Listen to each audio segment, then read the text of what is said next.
Hello, Africa, and welcome to another episode of African Student Voices on AU TV. We are coming to you live from the headquarters of the Association of African Universities, Accra, Ghana. I'm your host, Ajibana Chodako. You can follow us on the social media platforms AAU_67 on Twitter or Association of African Universities on Facebook and YouTube. Today, we're discussing entrepreneurship in practice, unveiling many ways we can identify opportunities and then start businesses. But before we begin the discussion, we'll have to go for a quick pause. Stay tuned, we'll be right back.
Welcome back, and if you just joined us, it is African Student Voices, and today we're discussing entrepreneurship in practice.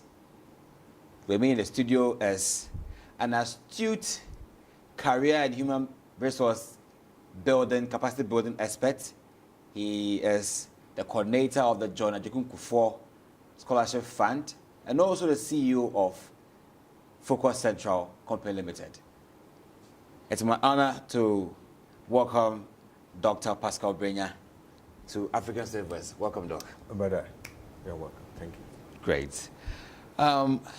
This is most anticipating. Many students in Africa are really looking forward to see some of the hidden opportunities on campuses or even around them in this world, so they can now tap into these opportunities and make money as entrepreneurs.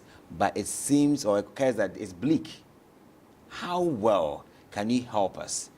Tell us about the entrepreneur's mindset. What is the mindset of an entrepreneur, basically? Because we don't see how they see things, basically. So I probably will start from this. If you have actually ever smelled currency, notes, whether it's Naira or cedi or dollars, the fresh notes, if you can actually have a smell of it, it makes you feel a desire for money. Yes. That desire of money is a mindset. You need to really have something moving you for you to feel having this would actually make life more comfortable, and I'll be able to be more impactful in any capacity I find myself. So if you have this as a basis and background, then you start thinking, look, God who created me and gave me a purpose on this earth would appreciate me better when I fully developed myself. Okay. So you start with the self. The value you place to yourself, for you to really be able to put in yourself in a position where you can actually do and have what we call multiple source of funds. So multiple source of incomes. So you're based not on your 9 to 5 or 8 to 5 salary, but there's something that is pushing you beyond, because when you put it all together, it's not enough. So you are still looking to be able to come up with something. But to put it quite simple, we are created to solve problems. And anybody who wakes up and feels there is a problem I would like to find solution to is an entrepreneur. But Doc, we have this nose to smell money, as you just said. We are thirsty to make it in life. We want to make the money. But the issue is we can't spot opportunities. Where are they? How do we get them? What kind of techniques can we identify them? The interesting part, people will say critical thinking. Okay, and you also need to be able to use the right side of your brain. Yeah. Most of us Africans, unfortunately, we tend to be a little bit logical. Okay. So 1 + 1 should be 2. Sure. And these tend to be a bit deviant when it comes to people who are gurus in entrepreneurship. Mm-hmm. But having said that, everything can be developed. Okay. You can actually develop your mind to be able to think right for you. Okay. It starts with the self-talks, the things that you are allowed to hear or speak about. tend to possess you. So the more you speak those things, if it's negative, then you actually follow it.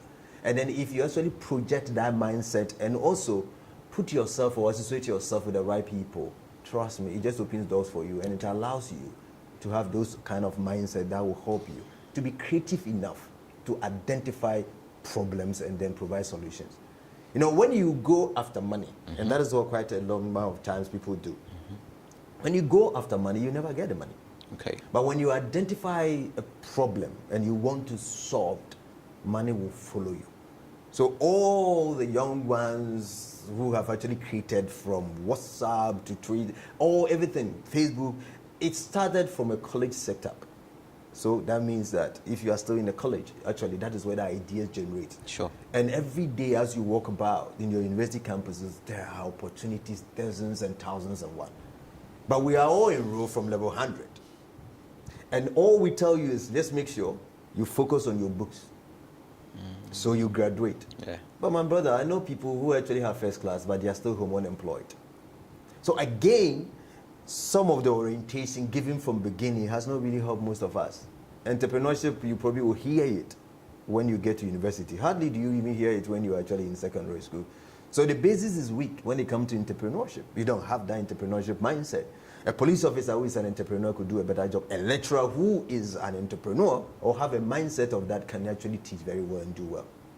It is also very important that even the president of a country who is an entrepreneur or have entrepreneur mindset is able to manage properly. A pastor, the word of God, who is an entrepreneur can win more souls and keep church and grow church better than somebody who is not. So it is something that we just have to do as much as we can to get it in our genes. And when we do that, it opens other doors and opportunities for us to move on. With this issue of finding ways and means, the opportunities, I guess, finding problems and solving them, we have a popular saying that we need capital. We don't have capital. I mean, you can't just take a step without wetting the ground. Where do we get capital? Does it take huge capital to begin something, basically? Then that would let me focus more on what Ray Cross. Ray Cross is a guy who is he's one of those renowned people who have dealt a lot to startups. And he has set up quite a number of organizations, and he has also incubated numerous organizations in the world. Okay. But he sat down one day and asked himself, what are the factors that makes companies or startups succeed or fail? And it will surprise you. These 5 factors that he looked is ideas. I used personally to believe that with wonderful idea and tenacity, you can create anything and you actually be able to set up a company. Just like that. But you can have a wonderful idea. But if other things, the factors that comes into it, is not actually sinking, then you have difficulties. So people have wonderful idea without thinking through. So they start on the ground, and within a short time, it just cramped. Okay. So again, he actually look at idea, have a wonderful idea, and a team to execute these ideas. You need a team, wonderful team, because you will not be able to get all your capabilities and abilities to be able to actually manipulate and apply to get the solid ground and foundation that you want for the business to survive. Okay. So you need a team. Okay. So you have your wonderful team. And then he went further and said, look, apart from that, you need a business model. Okay. Of course, you need to articulate a clear view on what your business is going to stand for, and how different is it going to be for the other person out there. So you need a business model, wonderful one. You go further to say funding. Of course, you need funding. Very important. All right, and that is what most part of Africa, to be honest with you, our focus is funding. My brother, if funding become your basis of looking at entrepreneurship, you have failed from a start. Really? Nobody is going to give you money. You can start a business, and when you are under funding, and then you're able to gain traction, I'm telling you, money will come. And that's why the bank comes after you when you are doing something. But they will never support you when you are doing nothing, and you go to them wanting the money to start something. People will only trust you when they know you have done it before, or they know you know what you are doing and you are doing it accordingly. You can write a wonderful business plan, nobody will mind you. But would you be able to start something? And that is why humble beginning has always been a success for most great and big entrepreneurs. So that's very important. And it didn't finish there. Bill went on and just look at what we call timing as well. So we have element of timing, funding, business model, team, and of course, the ideas. And guess what? Which of these do you think came first? Which of these 5? Give a guess. Which of them is the most important factor that you need for your business to succeed? I think it's the idea. You think the idea? Yeah, Wonderful I idea? think idea. But I guess you didn't do too bad. But I tell you, the ideas was actually 28% Really? of the success of a business. You tell me why. And then I will also go to team. You need a team to execute this. And the team is only 32%. Okay, so now you're wondering, it's left with what? Business model, funding, and what? Timing. I want to and know. I know you are guessing, but you probably will guess wrong. Let me just help you out. 24% was business model. Articulate clearly what you want to do. That's surprising. Funding. The almighty funding that we cry for in Africa. Guess what? It was just 14%. 14%. That is why you can have plenty of money, because you are dreaming for it. And you will never be able to think entrepreneur. You'll never be able to identify any problem to solve. Okay. The one that was a leading on this research is actually timing. Timing. That's right, my brother. And that is when somebody asks you, is it right time? If I have a good idea and I mention it and you're like, I need it, I want it right now. In design thinking, we have something that we call empathy map. When you actually form your business based on the person. So you actually look at the person's behavior, his acting and all that. And you actually, the person tells you, this is what I need. And he said, look, because of these problems, I'm going to provide a solution. The person said, if only you can do that, I will part away my salary and share with you. You are solving problems. And it's so critical. So the timing means that you actually be able to come in at a time when people need you most. There are certain products that came to the market too quick, and it was a failure. There are products that came into the market or services that was provided too late, and already people have taken apart. So timing becomes a very critical. When you look at Africa, okay, this is more of, we can probably do that. He has actually done these businesses across the globe. But when you look African typically, as much as funding might be a critical point, being able to think and come up with a wonderful idea by identifying a problem becomes a challenge for most young people and students as well. Our creative thinking ability. We have believed what we have believed, and sometimes we don't challenge anything. Yeah. So it is just what it is. Where somebody say, okay, why can't we do it differently? And the people who decide and think like that, actually then we follow them, because we actually realize then that is possible. So look, take any of the countries in Africa. Most of the business that just make it are businesses that was, sometimes it was already there, some was not. But if somebody can dream it and think it and be the first, then the movers and the shakers follows. Because that is what it's supposed to be. And that is what takes us into the blue ocean strategy. Most often than not, typical of our businesses in this continent, when you see people doing it, then you do it. People were doing transfer to transfer, mobile to mobile. Look at when the internet cafe came. Everybody was setting up internet as if that is all the job that could ever be. One person think it through, and then people are just copying it. But the more that we keep on, it becomes muddy. So the muddy bit is when we have the red ocean. We are all competing. Yeah. And once we are in this competitive world, by the time you master it, your competitor has also mastered it.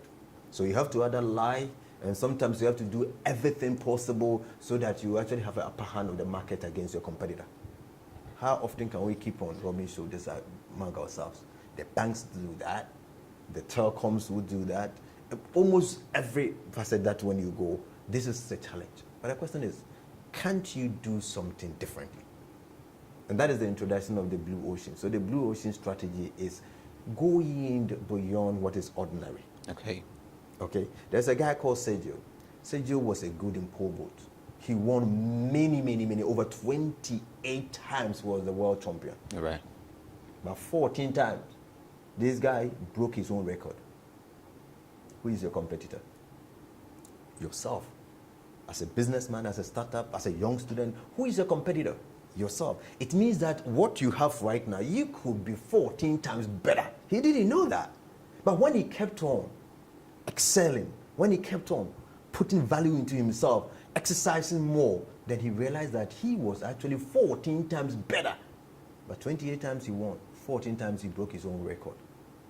Can you imagine, my brother? So within us as people, there is a better part of us, some of us has not even dreamed about or try to even inherit. But that is very important. We need to sit down and think about it. Look at our surrounding. What is it I'm good at? What can I do? Some could be a better haircut. barbers. They could do that. Groom people, they could do that excellent job. But once you start level 100, you throw that into the window.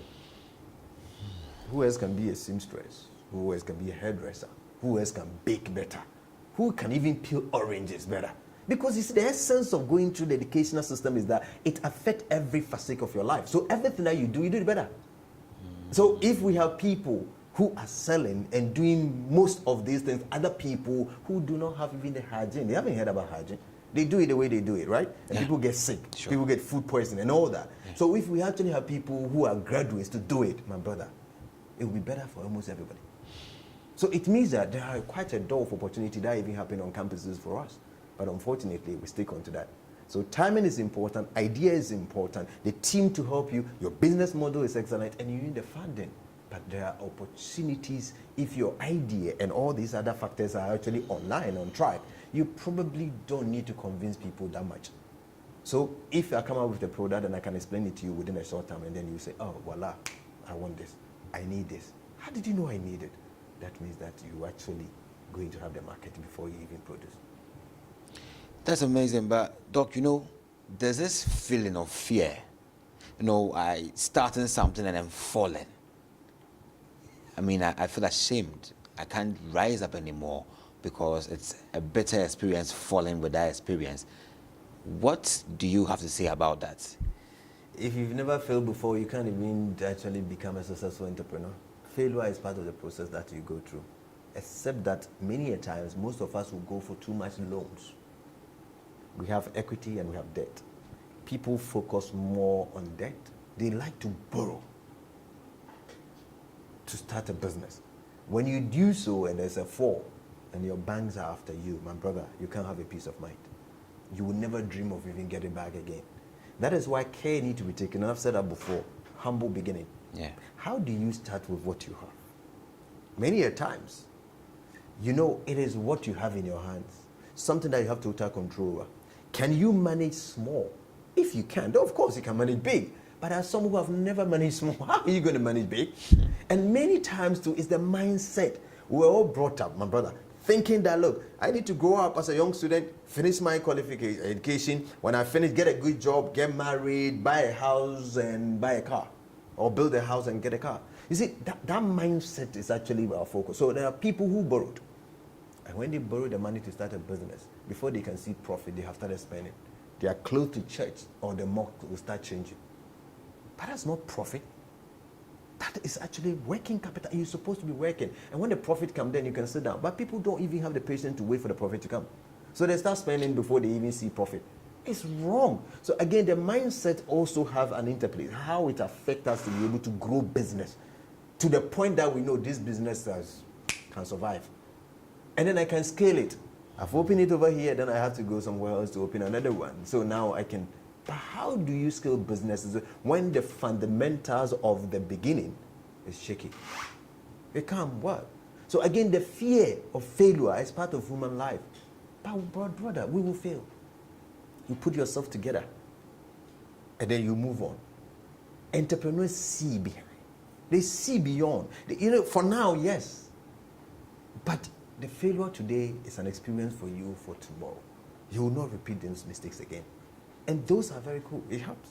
So failure is part of it. We need to be able to know that it's part of it. And that's what humble beginnings help. So when you do that, you can use family and friends' money for you to do that. Friends will understand you. They know that you mess up. And then they can forgive you for you to push it up. So it is always important for you to do the humble beginning. When the failure comes, you can manage it. And failure becomes a lesson for you for the next step. Failure is very necessary to rise up again and excel in your business. If you just joined us, African Student Voices, and we're discussing entrepreneurship in practice. Stay tuned, we'll be right back.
Welcome back, and if you just joined us, you're watching African Student Voices on AU TV, and we're discussing entrepreneurship in practice. It is for the students and many graduates out there who are finding it hard to start their own businesses because they can't identify any opportunity or they are struggling with capital.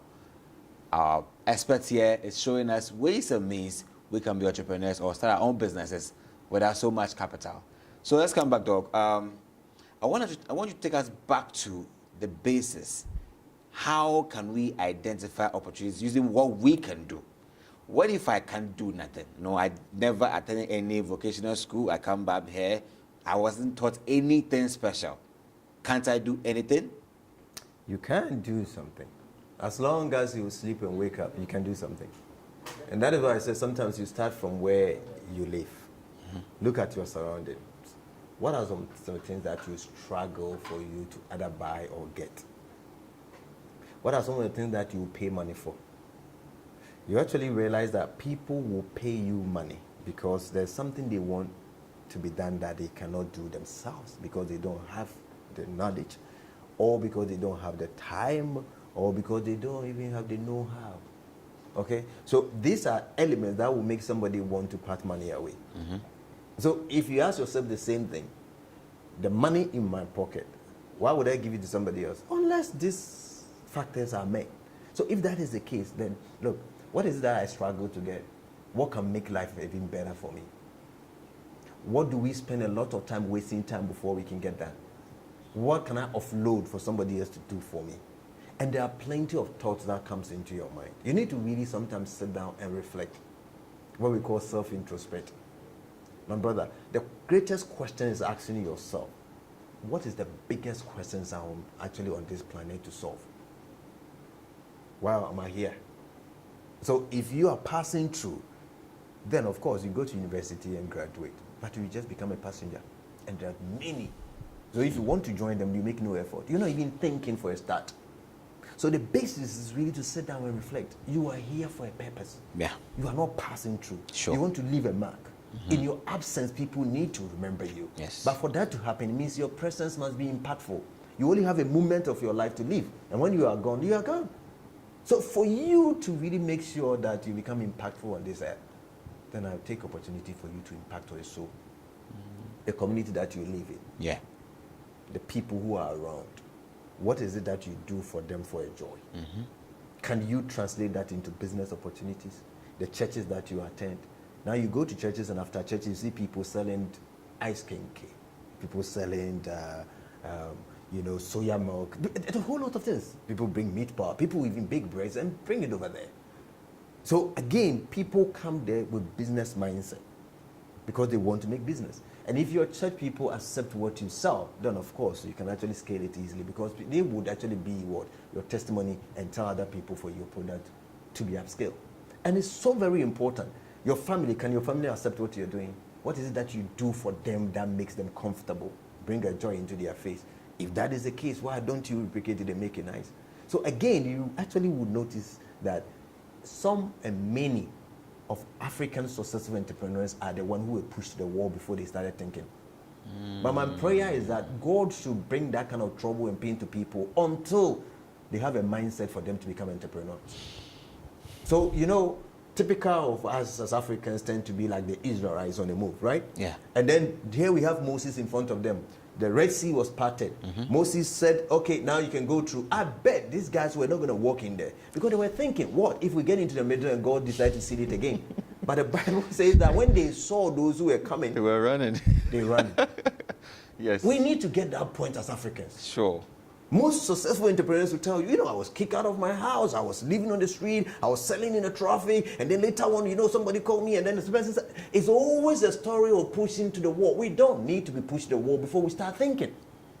Because we need multiple sources of income. Many people are dying because the money is not enough. Insufficient money. It doesn't allow you to do what you want to do. But you have so many responsibilities. How do you actually meet this responsibility? Multiple sources of income. And this is fundamental in people's life. Yeah. Don't get to a state of distress before you think as an entrepreneur, but take opportunity around you. So you go to work, fine. You have got a job, fine. You work in the office, at the end of the month, something comes in. What can you do on the side? Could you get somebody to sit at the corner to do mobile transfer for you, sell credit and do that? At the end of the day, the person is making 50 Ghana cedis for you. Could you just stop somebody, okay, and then set the person up to even sell popcorn because there are schools around, and then put the points together, pay the person, my brother, and it's a joy when you are paying somebody else. Pay the person at the end of the month or at the end of the week, and every day the person is making 50 Ghana cedis for you. If you put that money together, a roasted plantain on the street, have you spotted the place? Coconut. Can you make somebody into that business? There are quite a lot of young people who want to do something now. So if it's coconut that you're actually the intermediary, some of them even hire the truck. You know the truck that they put it on? They hire the truck and pay every day. And then some of them pay like 5 cedis every day. The cost of the truck is just about 100 Ghana cedis or 150 Ghana cedis. Come to think about it. How many of them can you buy? How many people can you give business to? How much profit can you make in a day? So you are still in the school studying, but you are thinking over here. We need that mindset for Africa to change. Africa can only change when we have people who think entrepreneur. And that is what we keep on saying, that is the way forward. We need the Dangotes. You see, we need all these guys to be able to really think businesses and help us open the door. But the thinking has to be there.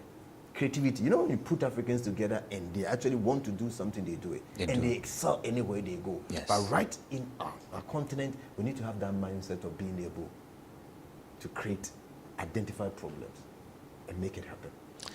Does it seem as if we are being pampered these days? The young people nowadays want more of spoon feeds, more encouragement. We want to be encouraged to be independent business-wise, rather than being pushed, as you mentioned earlier. Have you heard the story about millennials? These are the young ones, those coming up and all that. They say that they want food, and they also want bean bags. So when they finish eating the food, they can just wrap it in those that they couldn't eat. They have what they do. And we are more engaged into our telephone. The WhatsApp takes almost all our time. And we keep on doing this. Our focus is there. Somebody is creating the WhatsApp for you. Are you thinking about another WhatsApp? Or you are enjoying the WhatsApp? So all we can do best is to become second fiddle. We just there, using it. But can't we sit down and ask ourselves, my brother, there's a lot as a young Africans need to come up to. For me, every day, quite a number of young Africans die when their music is still playing. We die prematurely. We die with set talent. The continent of Africa is hosting the youngest in the world. This young generation with this zeal, the tenacity, where exactly are we building our hopes from? My brother, if an African man without knowing destination can travel here and go through Libya, wanting to go to Europe, that guy is a different kind of guy in a different spirit. But I tell you what, people like that engage their focus into something fruitful, and trust me, as a continent, we will never regret it. We are not channeling it. We are not using it properly. We are not. And for that matter, the youth are in distress. The youth are confused. And the role models are not setting a path that is really cool. So many a times people will join into politics. They go into politics, and when they go into politics, they fast money. They want money. Now, people go to churches. It's not too bad. They want to establish more churches because that is also another fast-growing enterprise in Africa. Yeah. So people want to really go into that. That's nothing wrong. But the point is that there are others who go into prostitution. There are others who go into armed robbery. There are others who go to scam. How many times do people sit down to engineer? Look at the mindset to be able to engineer and call you and tell you that, my brother, you have something from abroad from one of your friends. Just come and pay this. I will go and get it from the port for you. They even do it to pastors. People will call you, I'm an engineer, come and do this. So many scam going on. My brother, it affects almost everybody. So we need to sit up and ask ourselves, what can we do for the basis? Let's help the African man to develop. Our mind needs to be actually more focused. What problem can I solve? And there's plenty of them. You don't need to sit back and have an interview or research, but you identify quite a number of problems. Which of them can I solve so at ease? And there are some that you probably don't need money to start. There are many people who started something. Let me give you a typical example. Yeah. There's a guy who visited his father. And this guy, when he got into his father's living room, there was a football match going on. And this football match, the commentator is the one who said, if only somebody can find solution to this problem, And the guy just glanced at the TV and he saw that, it was a foul. The referee would put the ball there, position himself, position the players, and then he whistled. But before he whistled, the players has run back onto the football. It was going on for more than 5 good minutes. The game is getting boring. And when he looked at it, he said, oh, this is interesting. He went back home, and guess what? He picked up his shaving foam. The one that you put there before you shave. Put it on the floor forever he was there. But he looked at it and went to the company that actually invented it and said, guys, I want you to invent something for me so that when you put it on the floor, it will vanish within a short time. And the guy said, we haven't done that before. I said, okay, good, you can do it. Is it possible? They said, okay, let's do a few research. We can use papain and vegetables so that it's not harmful to human skin. And it doesn't. So he said, okay, go ahead. They did only one box. The guy paid for it. And guess what? He took it straight to FIFA. And he said, FIFA, I have a solution for you. My brother, this idea cannot overpass and unpass any single African. Why didn't we think like that? Now, if you see what we call magic spray in football, it's because of this guy who, in his father's living room, saw a television set about a commentator who said, can somebody find a problem to solve? The facts are there to check. The whole world woke up one day and everybody was torn apart because there were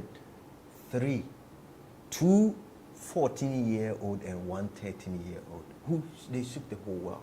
Sure. Guess what? We wake up, even the medical world.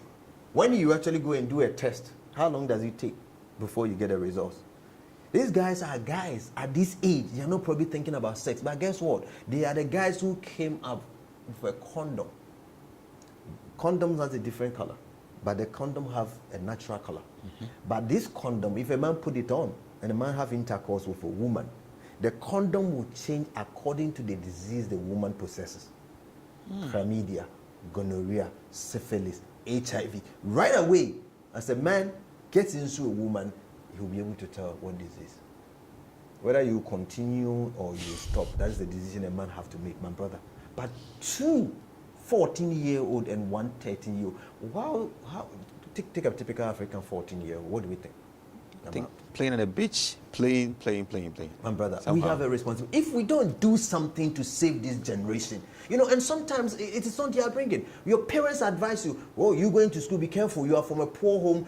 Just make sure that you play along with poor people. How could true poverty becomes rich? It's not possible.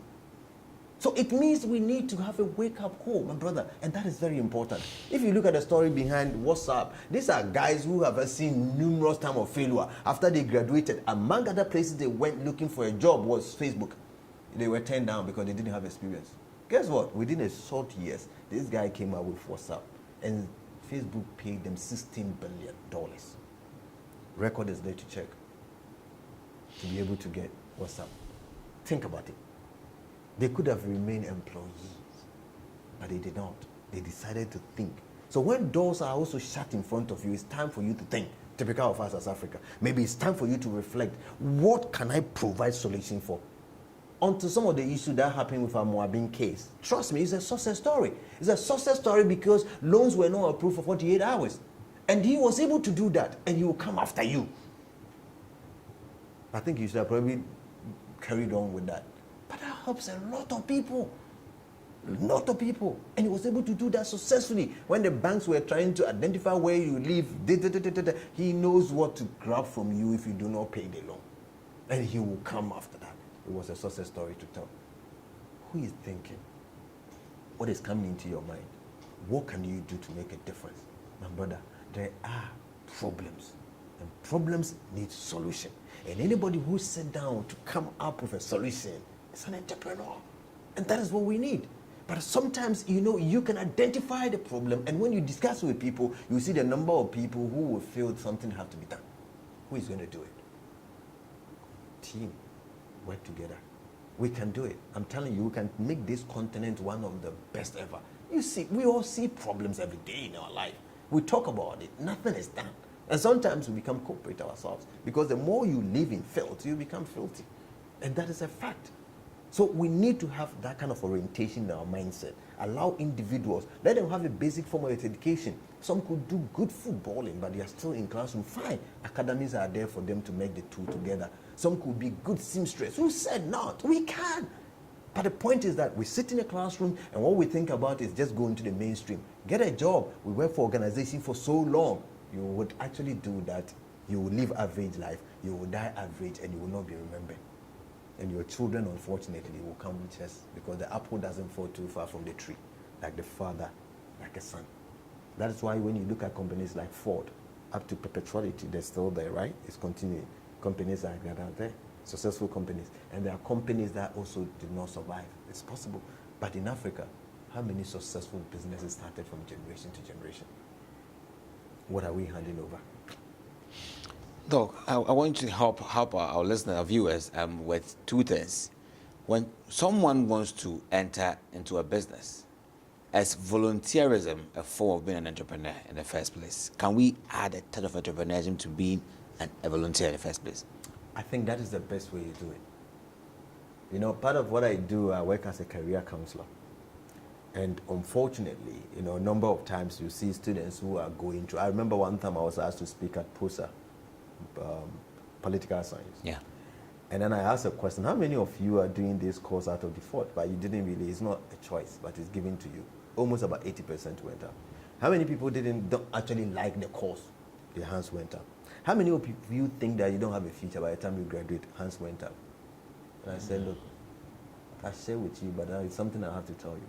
You might not like the course that is handed over to you for your first degree, but give yourself a best shot. Because if you actually get a first class, by the time you graduate, you have opportunity to do your master's. But with first class, you are likely to get a scholarship. So give your best shot. But you see, when you are actually not motivated enough and you don't like the course, you don't have passion, then of course, you are preparing for you to get it's hard. third class. Yeah. So that is not good enough. So I challenge them. But you see, my brother, we come through institution of higher learning. We are confused right from the word go. You never get to do the course you want, number one. Sure. You graduated almighty national service or youth service in Nigeria. Okay, takes you to a place that you are not prepared for. Yeah. And then when you go there, what you study doesn't really gel with what you're doing. You are more confused. By the time you finish, you are not too sure whether to marry, travel, get a job, hoping that they will retain you. You're not too sure whether they will or not. So people get more confused after national service. Direction, purposeful life. Are you walking purposefully? What is it that you are hoping to achieve or do? Your first degree might not be enough. You might need to have a specialty when it comes to your master's. You might not even get a course you want to do in Ghana, but you can apply. These days, there are quite numerous scholarships that you can apply. Give it a try, give it a go. All this has to start from the basis. And there are certain elements you need to add. Your ability to even speak another language like French. Your ability to drive. Your ability to learn a vocation. And that is where volunteerism has into vocation. You can actually volunteer and say, look, I've seen that Valley View is doing a good job in terms of bakery. Their bread normally runs out. People want their soya bread. You know, it's good. I'm going to really sacrifice 6 months. Or during the 3-month vacation, I'm just going to wake up every day and go and help them bake. And brother, you're a baker.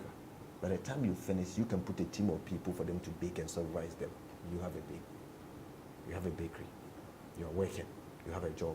You can volunteer. You can volunteer to work for a seamstress or a tailor for 6 months. My brother, you don't need to go and pay money. But just say, I'm coming to help you. I'll help you with the pattern and design. By the time you finish, you are sewing things yourself. You can so we can do that. That kind of patriotism and volunteerism is dying off in our generation. It's dying off. But we need to bring it back. When you do that, carpentry, you can go into it, my brother. And then, you know, when you are out of this country, you realize that there are many things, if you actually learned them, you would have been most of the richest people when you are out. Can you imagine a student who leave the shores of Africa studying in all of these European countries and he knows how to sew? So he buy the materials, sew it for people on campuses and the students? Think about it. You won't pay tax because you do it in your own room. You have all the sophisticated tailors you want, you have it. But you are there. You can do embroidering, all of them just like that. But you are still studying to come out with the best class. Who said you cannot combine? You can. That is a multiple port approach. Different sources of income to help you. So my brother, it's possible. It's doable. Let's sacrifice a lot. And I like people when you say, I want to work in a bank. And I ask you, have you had any internship in a bank before? No. I want to become an accountant. I say, okay, cool, that's fine. You're studying for it. But have you ever worked in an accounting firm before? No. My brother, how do you become what you want to become when you have not had a taste of it? It doesn't work. So sometimes give us, and there are many people who have opportunity for them to do internship. And after a while, you ask them after the internship, is this something that you really want to work? You want to say, no, I don't like it anymore.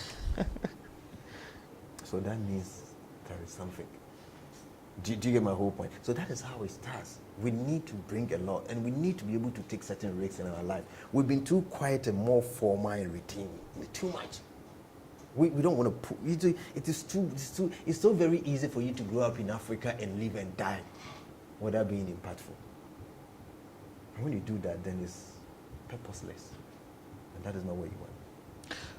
Can you touch about the role models in Africa, those who have already made it into entrepreneurship?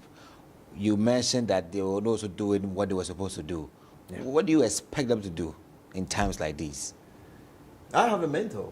I have the people that I look at to. Professor Bafo Ajmandia is my mentor. I also use a Karma Group of Company, Dr. Ajekum Ado, as a mentor. Why are these people my mentor? My brother, if you do not have a mentor, you have no idea. You have nowhere to go. Mm-hmm. You need mentors. You need people who have walked the path before you. They will advise you where it was slippery and where you fell. You don't need to fall when you get there. So it is very important for us to have mentors. You need identify somebody and let the person be a mentor for you. So the person guide you along the way. So it is important. You can have one or two mentors in different fields who are able to mentor you and be able to share and inspire you to even go further and further. And there's quite a lot of linkages. And this is what is built on your social capital. Who is within this network of yours? Have you deliberately have a medical doctor as a friend? Do you even have an accountant as a friend? Do you have a lawyer as a friend? Do you keep in touch with these people? When they meet, do you meet and rub shoulders? Do you hear them together when you go for lunch? Some of the statements somebody will make once at a lunch table will change your destiny. You can pack your stuff and leave work because, yes, the Eureka moment has come. Yeah. I found it. And that can set you off and you will never look back. So you need that. It is so very important to have a mentor who will guide you through life. And that is really needful. Very, very needful. You need to make a conscious effort because it wouldn't come naturally. We don't wake up having the people. So you have your family again. You have your family support you. But you need to expand the scope and find some important people. When it comes to friendship, there are some that we can let go. Because eventually, if people do not increase you, they decrease you. So you need to choose your friends carefully. But what kind of a friend network do you build your base? It's very important in this 21st century to have people behind you and behind your back.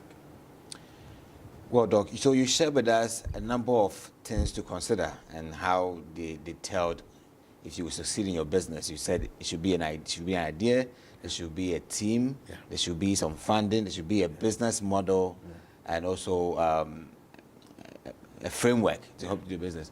If today any African students on this continent will want to consider what you're saying, that okay, I'm going to give in this time, I won't be afraid, I will step up on my idea. What message do you have for any African student who has tried so many times and who had watched other people fail and therefore had advised himself in quotes that I wouldn't want to go entrepreneur, I'll wait for a job, I'll write applications and roam about on the streets and still complain about being unemployed? What message do you have for them to push them to the wall to step up now? What most young people are afraid of is discipline. Discipline. Entrepreneurship requires a sense of discipline. You will not be able to drive the car you want. You can't even afford it. You can actually rent a place that you want to see your business today because you are not there yet. Yeah. You can actually, my brother, and this is very critical, be able to enjoy the moment in terms of time. Even with friends for you to socialize. It requires sacrifice. And that sacrifice and discipline is what people run away from. People are more comfortable to see their salary at the end of the month, but they don't want to go through the pain until the point that they break even. But you need a struggling moment to come and pass before you can get to where you want to get to. Yeah. And those are things that people do not have patience for. But you need a patient. There are certain things is a patient. It takes a lot of time and energy. There's a patient. My brother, I actually finished my doctorate almost about 11 years ago, 2006. It has taken me up to this time for me to afford a house, afford a brand new car that I want. It takes time. I've grown businesses till now. It takes time. People don't have the patience. You need the patience too. Because when you get to that point too, you are comfortable. And sometimes life, joy, and happiness is not how many cars, how many houses, how many children, how many wives. That is not what we look and judge. How many lives have you impacted? So if you believe that you're on this earth to impact life, then this moment is your moment. True. Africa is a virgin. There are many opportunities that you can actually grab and hold. Yeah. How does it challenge yourself and say, you yourself, you're on this earth to solve a problem. What problem has God brought you here to solve? And provide a solution to it. And the rest of them, money will follow you. Rise up, African youth, and be so inspired to solve a problem. And that is how financial freedom and entrepreneurship is embedded. This is where African Student Voice will end. We believe that you are impacted and then you are filled with inspiration, because Doc has really said a lot on how you can break off those shackles and start your own business. Thank you for watching, and see you next time on African Student Voices. I'm your host, Ajibona Trodako. Bye.